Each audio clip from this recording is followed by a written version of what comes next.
It was an exciting day in April of 2003. It was the first time I bought a piece of property. I'd never bought anything before. I bought my first condominium. It was a 2-bedroom, 768 square feet. Cost me only about $250 million. No, just kidding. So it was a rite of passage that for me represented security, independence. Little did I realize how insecure that choice would become. 5 months after I bought this condo, a hurricane struck Alexandria, Virginia. Hurricane Isabel. The rain pounded, wind blew, knocking out powers, and then a surge from the Potomac River overwhelmed the land. Wildlife was disrupted, and I kid you not, this actually happened. A nest of water moccasins made their way into a downtown restaurant in Old Town because of the water surge. It was bizarre. My own condo community was devastated. Water filled the basements, and residents lost everything. Actually, this was pretty funny. Sort of. Wait. I had a bunch of junk in the basement that probably needed to be washed away. And I had heard the forecast, and I was the only one who went down there and piled up all this junk, prom from 1988, and brought it up. So what was saved was my junk. Everything else was totally wiped away. Well,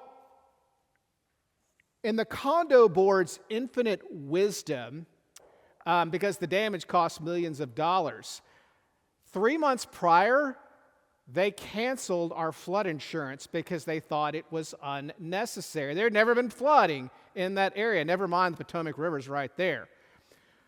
So we had a condo board meeting, and people were yelling, blaming, hurling insults. There was frustration. It was a complete unraveling. But then something interesting happened. After the meeting was over, walked outside, and there was one person in the condo community who didn't attend the meeting. Do you know what he did? He took a shovel and started shoveling mud and putting it into a wheelbarrow, going to the curb, emptying it, and doing the same thing over again. He didn't ask for help. He just did it.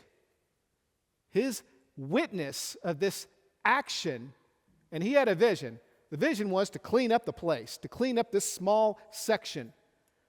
And so as people left the meeting, a few people started helping him.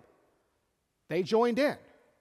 A few more people joined in. Eventually, over 100 people who were yelling at each other not more than 30 minutes before were now shoveling debris, putting them in the wheelbarrow, and cleaning up the community.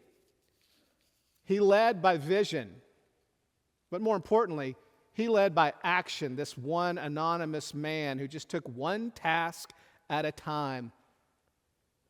2,500 years ago, the people of Israel had a hurricane-like experience, but magnify that about 1,000 times.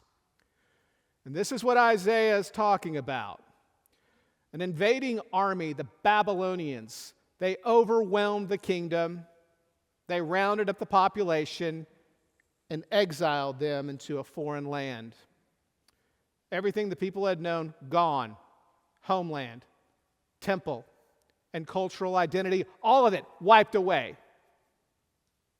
Here's what's really amazing, is how the Israelites responded to the devastation.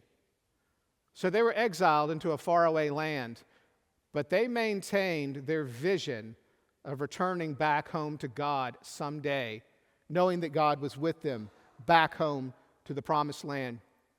But they followed that vision with everyday, ordinary actions. They learned trades in this foreign land. They planted gardens in this foreign land. They married and had families. But more importantly, they maintained their connection to God They maintained their religious identity. They took it one step at a time, one task at a time, all while keeping the larger vision of coming back home to God in sight. When you read Isaiah from a Christian perspective, Isaiah foreshadows the Messiah, Jesus, our Savior,